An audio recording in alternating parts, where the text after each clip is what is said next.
Hedi Pope was born in Vienna, Austria on March 18, 1920, into an artistic Jewish family with deep roots in Viennese society. In January of 1939, she and her sister emigrated to the United States to escape escalating danger in Nazi-occupied Austria. After a brief career on Broadway, she was awarded a scholarship to a university in a small town in Ohio called Oxford. That fall, she began her experience at Miami University less than a year after leaving her home. She graduated in 1942.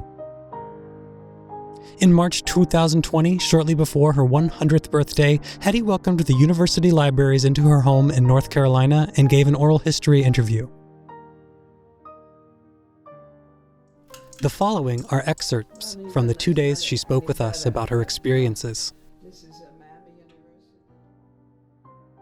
I was born in Austria, Vienna, Austria, in 1920. Life was very different. Well, there was mother and father, both born in 1887. Mother was a very accomplished pianist, and she also was a very good dressmaker. And my father had to go to war. That was the First World War. And they were married in, they were married in 1914, I think. The school we went to was not very far from our apartment house there. In those days, and things have changed very much, if you were pretty good in languages and math, you got to go to gymnasium. Both my sister and I got to go. Later on, when you got to be 16 and 17, our family went to a dance school. This was very serious business for me, and I stuck with it until now. But as Nazi power increased in Germany, fascism took hold in Austria. In 1938, Germany invaded and annexed Austria.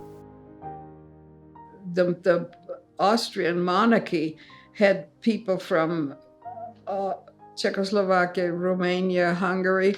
It was rather free, but I think our family was a little different from perhaps others who said, no, you can't dance. You can't go to this girl because they have a different religion or something like that. There was this going on, and more so when Hitler came in, of course.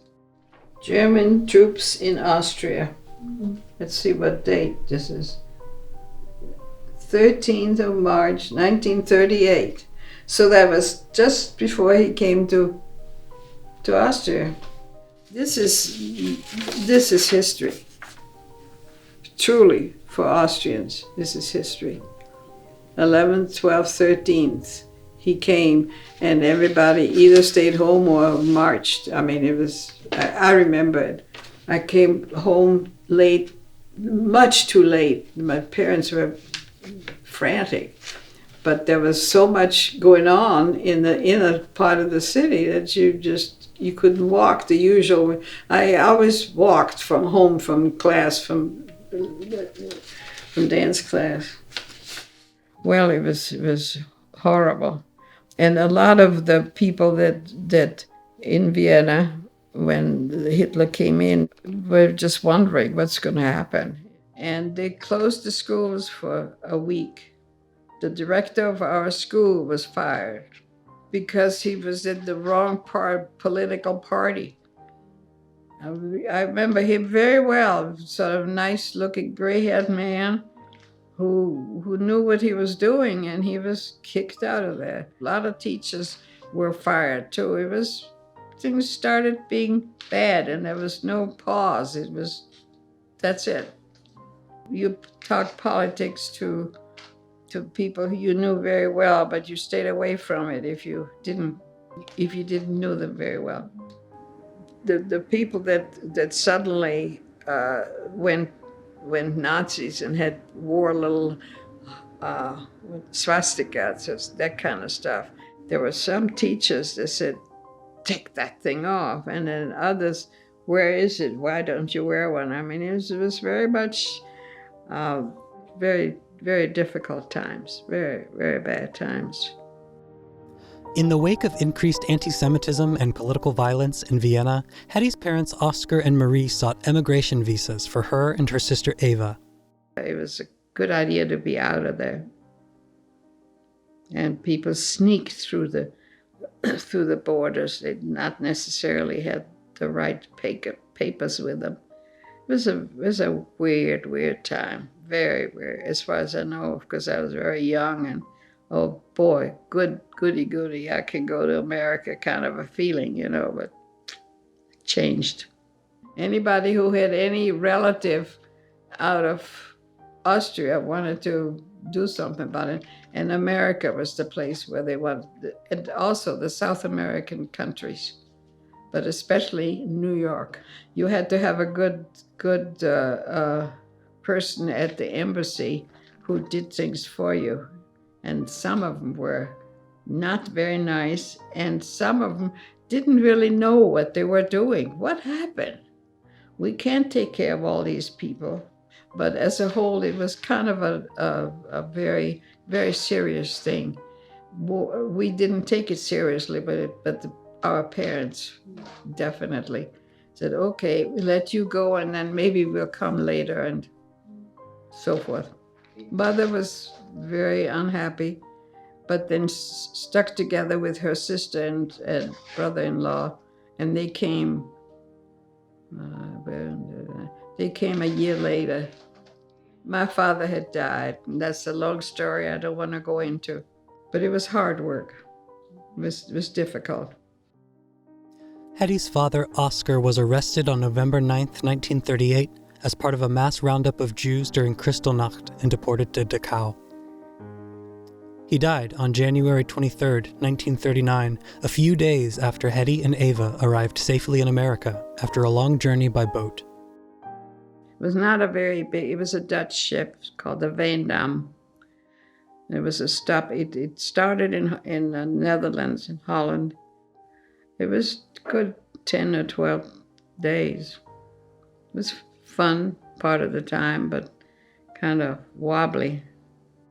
And this was January, so it was bad weather. Most of the passengers were Austrians looking for better things, and goodbye the Nazis. That was getting away from Germany was very important. And our cousins who lived in Newark, New Jersey, and then two friends of my mother's met us at Newark, New Jersey, and took care of us as long as they had to, but they knew that we were going to go out, and we did after about a month or so. Hedi and Eva settled in New York City, where Hedi became involved with a theater group made up of fellow recent Austrian immigrants. There was a theater group in Vienna they were closed because they were made fun of Hitler and all that kind of stuff. And they were told to get out of here, but fast. And people on Broadway said, oh, that's good. Let's see if we can do something with that group. And I knew somebody there, so I got to be taken in that group, and here we were. And people like George S. Kaufman, whose play was on Broadway just then, and several others that were very famous, supported us. We had rehearsal money that was enough to live on, and we had language lessons. It was good. After the show ended, she was awarded a scholarship to Miami University through the International Student Service. That theater was too good to be true, this isn't going to last. I was told, I don't know who gave me the name of that particular office that was doing, giving places in colleges and universities. And I went there and did my best in English, and she did the best in German, and says, well, I'll see what I can do. And I was told after a few weeks, okay, you can go to Miami University in Oxford. And fortunately, my cousins had very good friends in Cincinnati.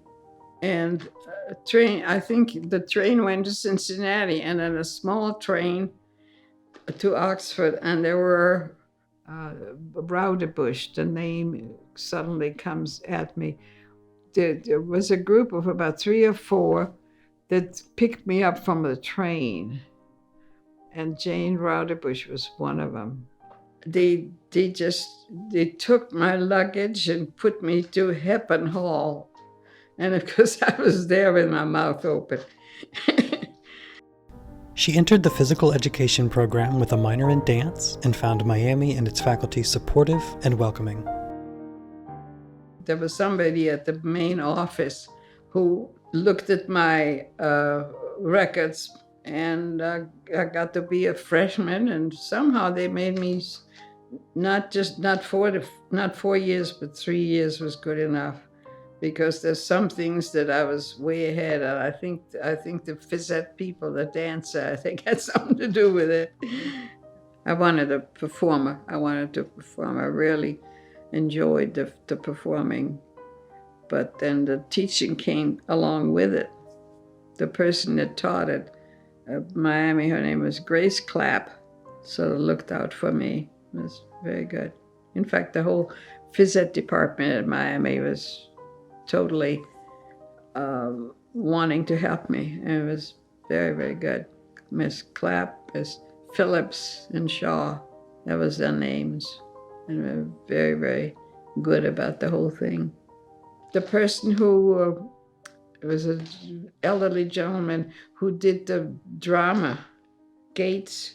Well, he gave me parts, and it was one of the Shakespeare. I can't tell you what it was, a Shakespeare play, and my English was so at this point. So he was very, very good for me. It was really very, very nice. So my English teacher, she was Mrs. Allstetter. She was such a beautiful woman. Oh, she was just delightful, and she, after class, corrected my theme or something, which was horrible, full of everything. I was very much dependent on nice people, and just really and truly, they were wonderful. They were just plain nice. After graduating from Miami in 1942, Hedi earned her master's degree at Wellesley College and taught at Converse College in South Carolina. Hedi married William Pope on June 29, 1946. They settled in Alexandria, Virginia, where they raised their 2 children and enjoyed 65 years together. In 1947, she founded a successful dance studio called CODA, Contemporary Dancers of Alexandria, which she ran for 35 years. In retirement, Hedi began volunteering with the United States Holocaust Memorial Museum, sharing her personal stories and artifacts.